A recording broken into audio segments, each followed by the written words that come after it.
La Caisse Desjardins du Cœur-des-Vallées et ses 8 succursales est fière de vous présenter cette prochaine émission du bulletin local d'information InfoMag. La Caisse Desjardins au Cœur-des-Vallées, toujours présente dans sa communauté. À InfoMag ce soir, la pertinence d'un parti politique à Gatineau, des travaux à l'entrée du secteur Buckingham et l'ouverture du restaurant A&W de Masson-Angers.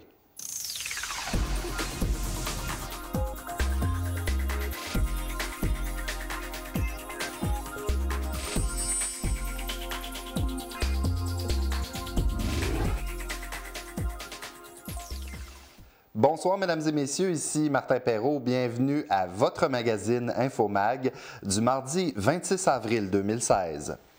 Samedi dernier, Charles Masse, un homme d'affaires de la région, a publié un texte sur les réseaux sociaux afin de donner son opinion sur le débat qui a lieu concernant la pertinence des partis politiques au niveau municipal.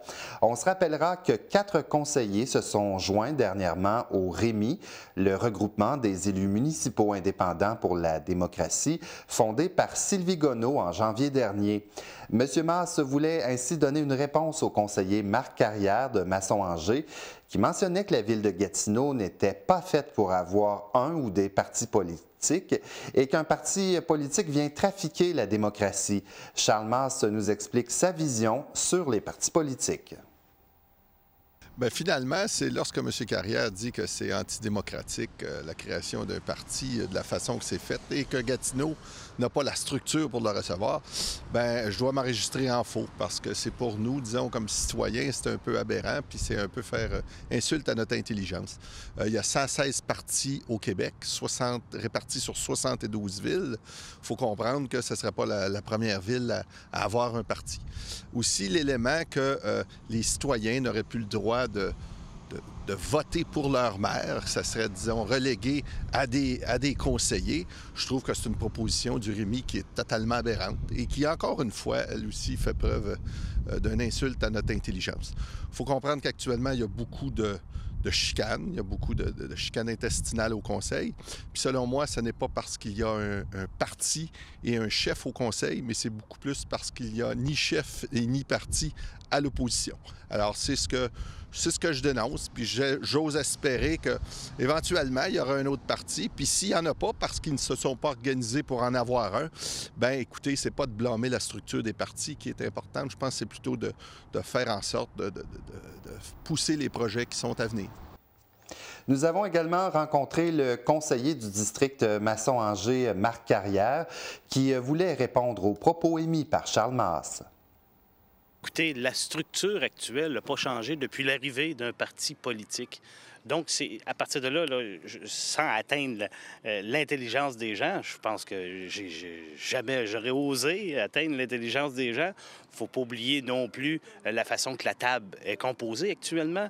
Les gens du parti politique sont en minorité.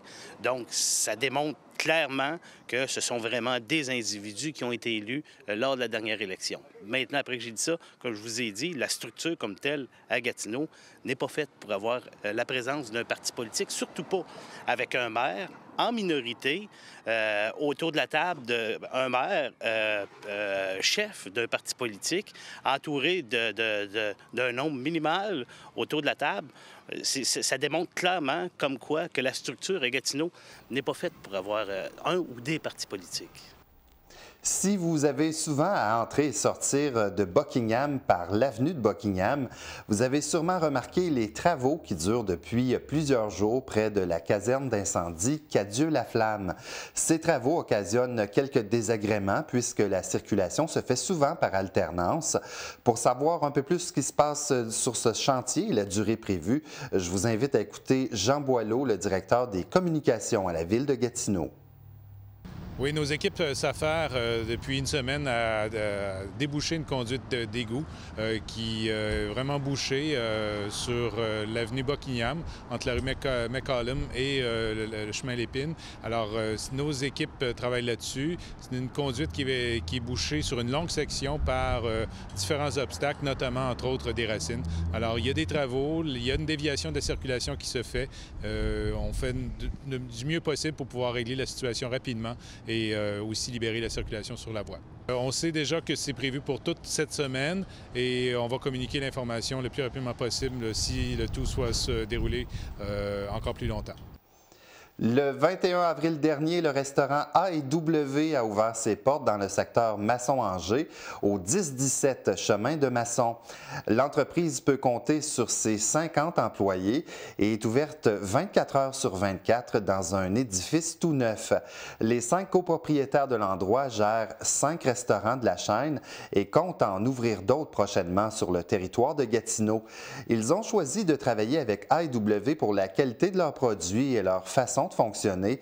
Ils sont d'ailleurs très heureux d'offrir de la viande de qualité sans hormones et sans antibiotiques. Le restaurant n'est pas ouvert depuis longtemps, mais on est déjà satisfait de l'achalandage et surtout de l'accueil de la population qui attendait l'ouverture depuis un bon moment. Voici Jean-Philippe Carrier qui nous explique pourquoi les copropriétaires ont choisi Masson-Angers comme endroit où ouvrir leur restaurant. Bien, premièrement, on est en bordure d'autoroute. On avait été approché par A&W pour ce site-là spécialement. On est venu l'étudier. On a fait notre étude de marché, c'est bien sûr. On s'est installé ici plusieurs jours à voir qu'est-ce qui se passait, le trafic local et tout ça. C'est bien clair qu'on s'est rendu compte rapidement qu'il y avait un fort début de circulation. Aussi, ce qui est intéressant, c'est de voir que les gens localement sont vraiment intéressés par A&W. Les gens sont super enthousiastes. Puis depuis le début de notre aventure dans ce site-là, bien, toutes les fois qu'on posait des questions à propos de A&W aux gens, on avait juste des bons commentaires. Donc, ça nous a rapidement excités. Alors, on a décidé de poursuivre et de bâtir notre rêve ici.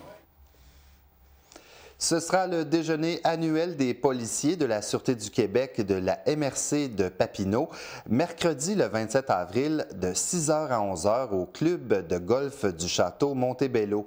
Vous aurez ainsi l'occasion de vous faire servir par des policiers de la SQ. Une contribution volontaire est demandée pour manger et l'argent ainsi amassé sera partagé entre la coopérative de solidarité en soins de santé de Tursault et le Centre de la petite enfance aux 1000 couleurs de Saint-André-Avelin. À noter que l'année dernière, ce déjeuner bénéfice a permis d'amasser 10 020 $.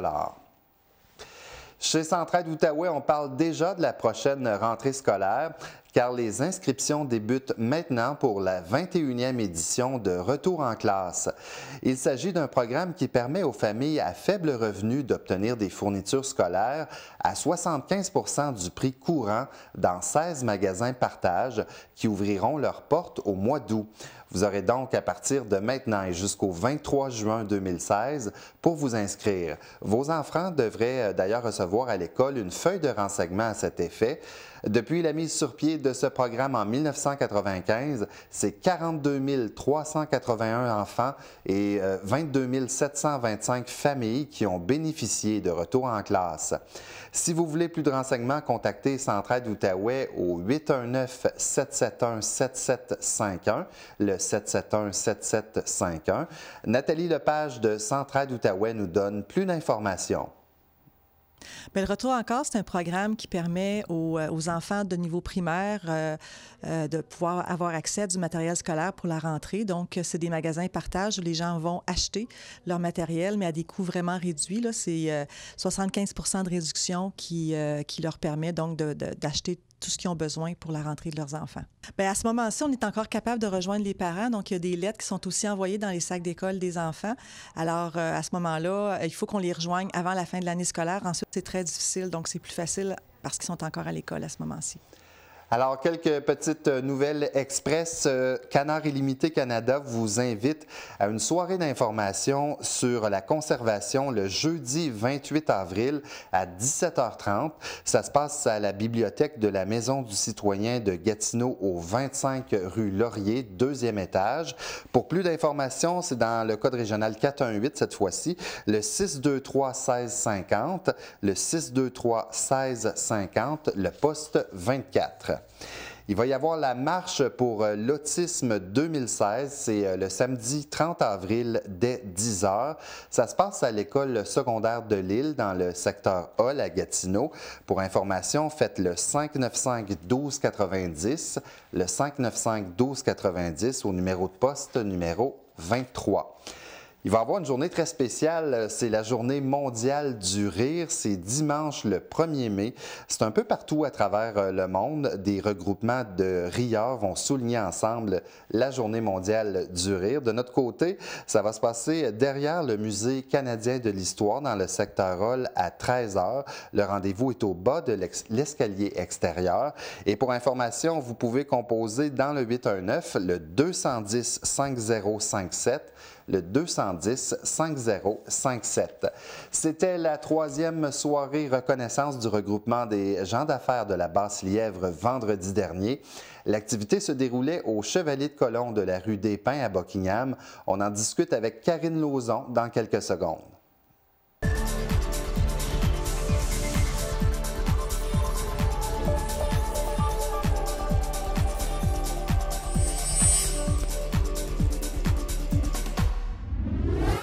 Et oui, Karine Lauzon est avec nous du regroupement des gens d'affaires de la Basse-Lièvre. Bonsoir, Karine. Hey, bonsoir, Martin. Bienvenue à l'émission. Merci. Deuxième visite déjà. Oui, déjà, hey, ça part bien l'année. Et on t'est ici parce que, évidemment, il y avait la soirée d'excellence du RGA qui avait lieu la fin de semaine dernière.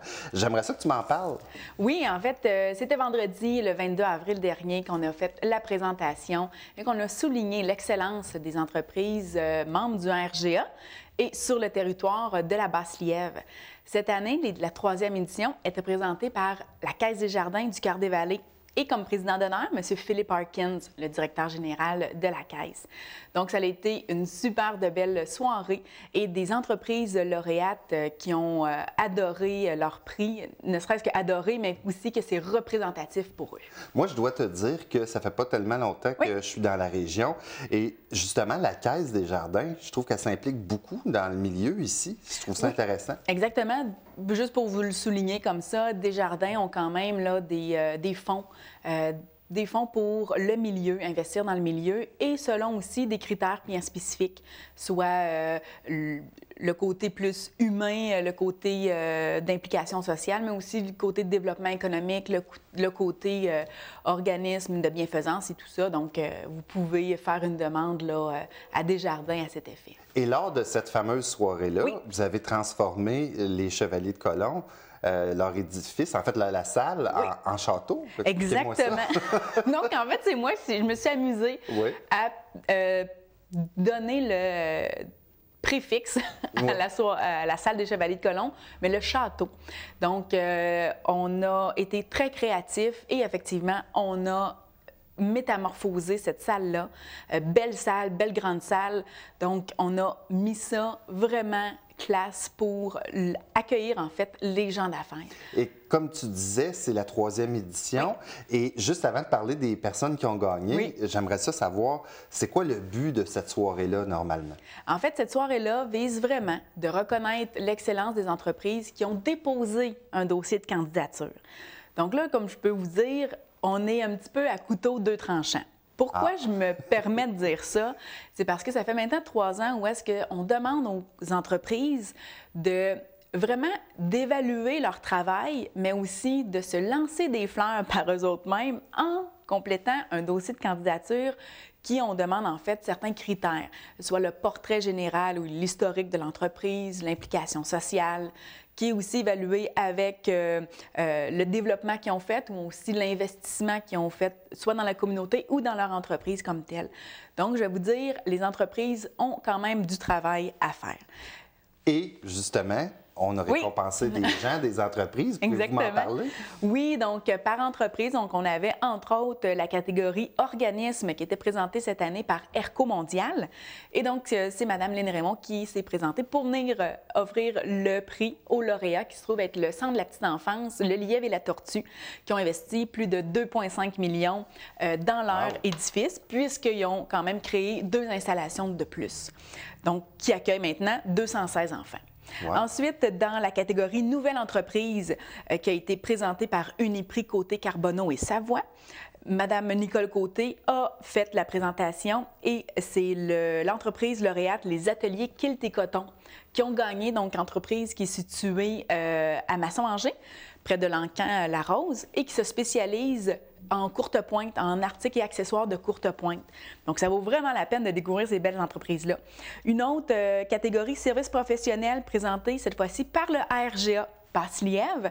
Donc, c'était Mme Mélisa Parenteau, nouvellement nommée au conseil d'administration comme présidente, qui est allée remettre le prix pour le service professionnel à Uniprix Côté Carbonneau et Savoie. C'était les lauréats cette année. Ensuite, grande entreprise présentée par Point Com Design et grande entreprise qui a été l'entreprise lauréate Uniprix Côté Carbonneau Savoie à nouveau cette année. Et commerce dans la catégorie commerce qui était présentée par Alexandre Iraca, député de Papineau, qui était Madame Suzanne Bourassa et toute l'équipe de Vidéotron, le Super Club, avec aussi des investissements quand même assez majeurs et aussi une réorganisation et le fait aussi de s'adapter à la nouvelle technologie qui se trouve être tout le multimédia, mais aussi la téléphonie maintenant, où est-ce qu'on peut voir une grande espace là. Ensuite, il y avait aussi la catégorie PMS 6915 présentée par la Commission scolaire du Cœur des Vallées. Et cette catégorie-là, l'entreprise lauréate était vraiment choisie par le groupe de conciliation travail-études PME 6915. C'est Mme Sylvie Paul qui est venue. C'est le magasin Canadian Tire de Buckingham qui a gagné. Et pour couronner, juste avant de terminer, pour couronner cette belle soirée, on a mentionné le coup de cœur du jury qui se trouve être l'entreprise de l'année. Oui. C'est la Caisse des Jardins du Cœur-des-Vallées qui l'a présenté cette année et qui est le lauréat, en fait, de cette catégorie-là. C'est les ateliers Kilt et Coton. Donc, je vais vous dire l'entreprise qui a été là, choyée durant la soirée, puisque c'est aussi une nouvelle entreprise. Et les gens qui sont membres du regroupement des gens d'affaires, comment ils trouvent ça, cette soirée-là? Je vais vous dire, ils trouvent que c'est une soirée de fraternité, que c'est aussi une soirée de réseautage, puisque, tout dépendamment des endroits où est-ce qu'on les place aussi, mais ils se font une soirée vraiment de gens d'affaires où est-ce qu'ils peuvent déguster un super de bon repas, mais aussi avec la fraternité des commerçants et commerçantes membres du RGABL. Et justement, les membres, est-ce qu'il y en a beaucoup? Vous êtes satisfaite du membership? Vous en voulez plus? Très satisfaite du membership. On est en croissance. Moi, je suis arrivée en poste en février 2011 à 58 membres. Et depuis, on a atteint, au moment qu'on se parle, 108 membres. Super. Donc, en l'espace de 5 ans, on a un peu plus que doublé le nombre d'adhésions, augmenté le taux de participation à la soirée reconnaissance, mais aussi à l'ensemble des activités. Et par le fait même, bien, on a eu un petit peu de changement. Ça fait du bien au niveau des conseils d'administration, des comités et tout. Eh bien, Karine Lauzon, merci beaucoup d'avoir fait le tour avec nous des personnes gagnantes. Puis j'imagine qu'il va y avoir une 4e édition. Il va y avoir une 4e édition, assurément. Merci d'être passé. Merci.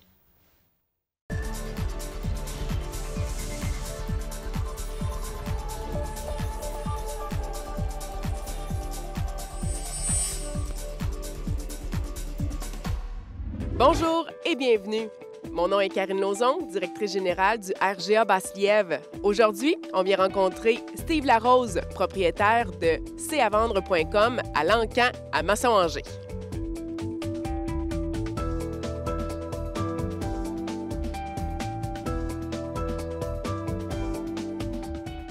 En quoi consiste la plateforme web c'avendre.com et quels sont les services que vous offrez? C'est un site d'annonces classées de l'Outaouais. Ça fait 10 ans qu'on existe dans la région. Auparavant, c'était à Papineauville et maintenant à Masson. Les gens peuvent vendre plusieurs choses sur le site, comme véhicules, maisons, animaux, meubles, vraiment tout ce que vous pouvez vendre usagé.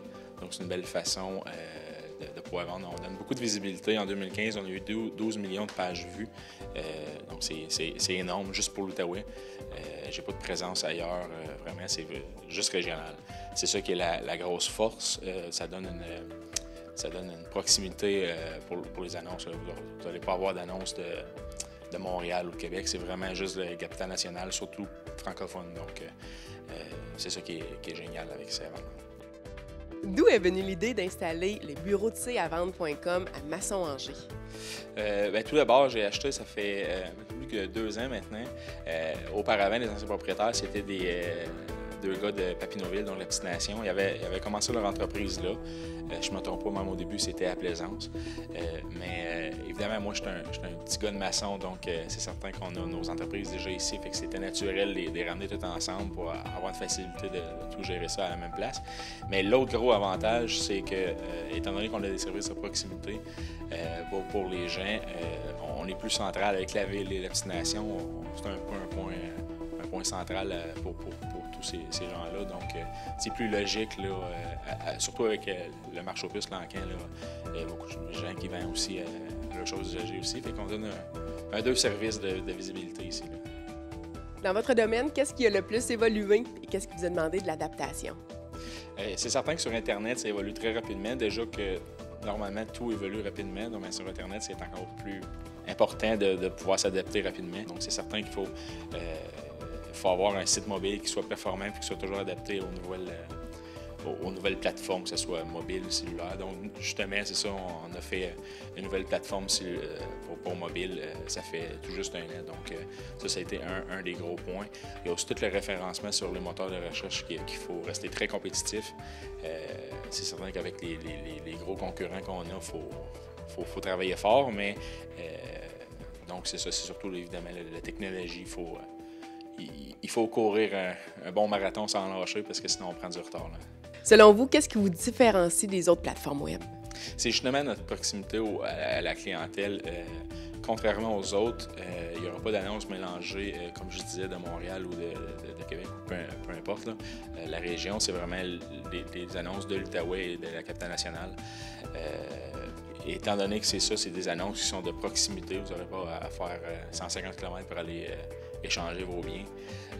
Mais l'autre gros point aussi, c'est qu'on offre, les gens peuvent venir faire leurs annonces directement à nos bureaux qui sont à Lancan. Donc, ceux qui ont de la difficulté sur Internet ou qui auraient peut-être peur à faire des transactions en ligne, on le fait sur place. Durant la semaine, ça, il n'y a pas de problème. Il y a quand même pas mal de monde qui utilise ce service-là. On offre même le service d'aller chez les gens pour quand ils vendent leur maison, leur véhicule. On offre le service de vraiment se déplacer, là, que ce soit même, souvent c'est le week-end qu'on peut le faire aussi. Là. Donc, c'est vraiment des services de proximité qui nous différencient. Et on peut vous rejoindre, numéro, Facebook, site web? On est pas mal partout. On est très agressif sur les médias sociaux. Donc, c'est certain, sur Facebook, il y a la page de C'est à vendre. Il y a également, évidemment, ceavendre.com. Vous avez toutes nos informations là. C'est pas mal ça. C'est notre point central. C'est notre business. C'est sur Internet. Donc, ceavendre.com.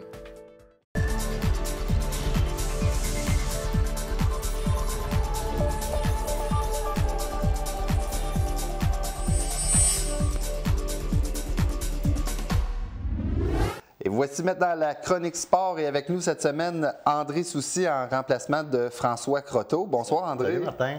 Comment ça, François Paul est en vacances? François est en vacances sur les terrains de golf. On n'a pas entendu parler comme quoi il avait fait tout d'un coup. On lui avait dit de nous téléphoner, alors on présume que... Il y a des bonnes parties de golf, c'est tout au plus. Il y en a qui sont bien. On va parler en premier de la Coupe Dodge qui avait lieu la fin de semaine dernière. Bien, la Coupe Dodge, c'est le summum du hockey. Les équipes 2B, les 2C puis les 3A, tout ça, étaient à Québec en fin de semaine passée pour tenter d'être le champion incontesté au niveau provincial. Alors, on avait 15 équipes de l'Outaouais qui nous représentaient dans les différentes catégories et ça a été quand même une bonne récolte puisqu'on a eu 5 médailles sur ces 15 équipes qui se sont qualifiées. Alors, entre autres, il y a la catégorie Pee-Wee qui a été la championne là-dedans puisqu'on a remporté 4 victoires. On pense ici aux ambassadeurs de Gatineau 2B qui ont été déclarés champions. 5 victoires consécutives, dont la dernière à 2-1 en fusillade contre la Côte-Nord. En semi-finale, on était presque éliminés. On a compté 2 buts dans la dernière minute de jeu pour accéder justement à la finale. Alors, félicitations aux ambassadeurs Gatineau. L'Intrépide de l'Outaouais, le 3A, et les Loups des Collines 2C, bien, se sont avoués vaincus en grande finale de leur côté. Bon, c'est une deuxième position, ça veut dire. Et les Olympiques de l'Outaouais 2A ont été des semi-finalistes de leur côté. On n'a pas éclipsé de record, puisque l'an passé, on avait réussi à aller chercher 7 médailles. Alors, c'est quand même bien, mais il y a quand même 11 des 15 équipes de la région qui ont participé au quart de finale, au moins. Alors, bravo à ces équipes-là, puis on les félicite. Et puis, du côté plus local, nos voisins de Papineau, Bantam 2B, eux, ont atteint le quart de finale, mais ont dû s'avouer vaincus à ce moment-là. Le championnat québécois de gymnastique, comment ont performé nos jeunes? Bien, il faut dire que, en tout cas, je n'ai pas les résultats au niveau de toute la région ici, parce qu'il y a beaucoup de jeunes de toute la région du club de gymnastique, le Unigym qu'on les appelle. Eh bien, on a simplement les résultats locaux, mais on peut dire qu'il y a quand même eu des bonnes performances de tous ces jeunes. Alors, d'abord, il faut mentionner que les jeunes devaient se tailler une place dans les 48 meilleurs gymnastes de leur province. Alors, je pense dans la catégorie provinciale 2 senior, il y a Florence Julien qui s'est mérité la médaille de bronze au bar, 7e position à la poutre et 7e position au total des épreuves. En catégorie provinciale 2 novice, cette fois, toujours avec les 48 meilleurs gymnastes de la province, eh bien Magali Lépine qui est allée d'une 6e position au sol. Et dans la catégorie nationale, Espoir 1, 24 meilleurs gymnastes qui étaient en compétition. Et c'est Isabelle Piclic qui est allée d'une 6e position au saut. Alors, bravo à nos jeunes gymnastes locaux et bravo à tous ceux et celles qui se sont rendus là-bas. C'était en fin de semaine dernière. Alors, bravo.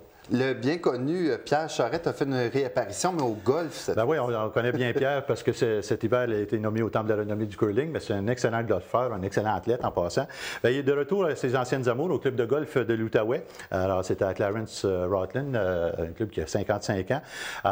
On vient de faire son acquisition avec un contrat d'1 an. Il est le directeur général et professionnel en chef du club. On l'a appelé l'enfant prodigue. On dit que Charette aura quand même les bras pleins, puisque son mandat, c'est de trouver une solution à long terme aux problèmes financiers du club de l'Outaouais. On va tenter de former un groupe à la fin de l'été et tenter d'aller faire en sorte que le club puisse survivre à long terme. Un petit mot très rapide sur le gala Loisirs Sport. C'est la dernière date, c'est vendredi le 29 avril. Alors, il faut s'inscrire. Si vous avez des gens, des équipes, tout ça, vous devez le faire parce que le gala, ça s'en vient le 8 juin et on veut préparer le tout. Alors, soumettez ça. Alors, merci beaucoup, André, d'avoir été avec nous cette semaine pour remplacer François. Merci. Ça fait plaisir. Alors, c'est tout pour notre émission de ce soir. Évidemment, on vous invite à revenir nous voir jeudi pour votre magazine InfoMag. Pour des nouvelles, envoyez-nous ça à nouvelles avec un S à tvc.qc.ca. Bonne soirée, mesdames et messieurs.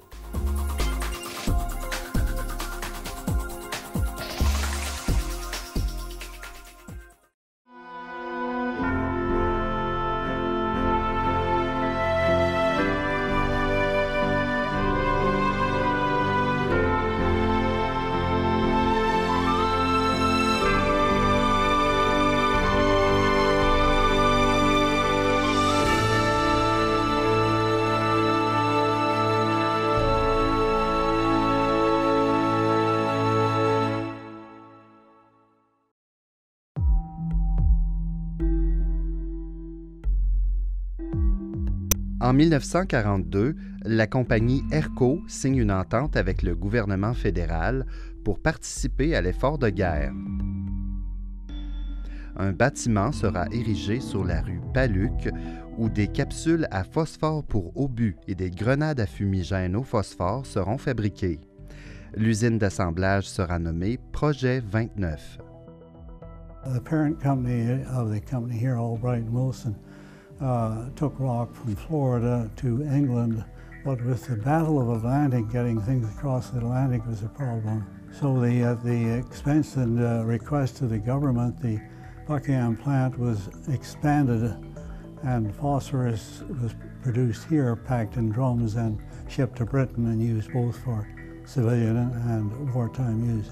One big operation was called the Project 29, the shell plant operation. But they found that a mixture of red phosphorus and shellac would make a beautiful dark brown smoke. They were made by the hundreds of thousands. They employed about 300 girls, I think, 100 on each shift worked there.